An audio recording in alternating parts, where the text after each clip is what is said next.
Hello, friends. My name is Sojourner and I am a women's rights activist. And this is my connecting piece. It is supposed to be a representation of me, a strong African American woman who fought her entire life for women's rights. So, in simple terms, a women's rights activist means that I fight to ensure that all women receive the same rights and equality as men. On this day, I'm going to talk about my life and how I helped change American history. I was born into slavery in New York in 1797, and my original name was Isabel Born Free. Throughout my childhood years, I was purchased and sold 4 different times and endured intense physical labor and brutal punishments. As I became a teenager, I was paired with another slave and bore 5 children with him. Then, in 1827, I decided that I had had enough and ran away from the property with my newborn child Sophia to an abolitionist family known as the Van Wagoners. This kind family helped me purchase my freedom with $20. They even helped me with the process of suing in court to retrieve my 5-year-old baby boy Peter, who had been sold in Alabama illegally. Thank the good Lord that I successfully won that case and got my boy back.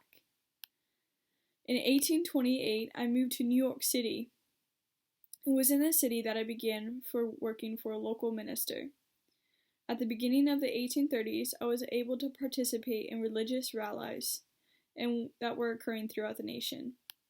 It was during this time that I was then able to voice my opinions and become a speaker. Then, in 1843, I felt that the Holy Spirit was telling me to speak the truth. So I decided then to rename myself Sojourner Truth and dedicate my life to the abolition of slavery. As I traveled across the country and spoke the truth, I met other abolitionists such as William Garrison and Frederick Douglass. I was inspired by Mr. Garrison's anti-slavery organization. In 1844, I became part of the Northampton Association of Education and Industry in Northampton, Massachusetts. This organization advocated the reform for the movement of women's rights. Later, in 1850, I was given the opportunity to speak at the very first National Women's Rights Convention in Worcester, Massachusetts. After this conference took place, I soon began speaking in crowds with George Thompson about slavery and the demand for rights. As more people started to become more aware of who I was and the abolition movement started to become increasingly bigger, I started to draw in more crowds and was eventually able to become an abolitionist leader and fight for the rights of women and enslaved people. Then, in 1851, I delivered my speech at the Ohio Women's Rights Convention in Akron, Ohio. This speech became known as "Ain't I a Woman?"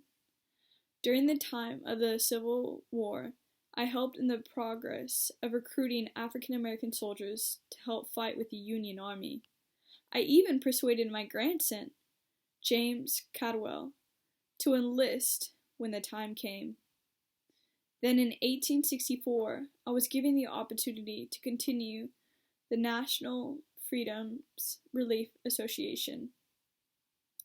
It was during this time that I was able to speak to the President Abraham Lincoln about the experience I had encountered during my lifetime. Even after the Emancipation Proclamation passed in 1863, I still continued to fight until I was very old for women's suffrage. I passed away November 26, 1883, in Battle Creek, Michigan, due to old age. To this day, I'm very well known for being one of the leaders of the abolition movement and a supporter of women's rights. Thank you for listening. Goodbye.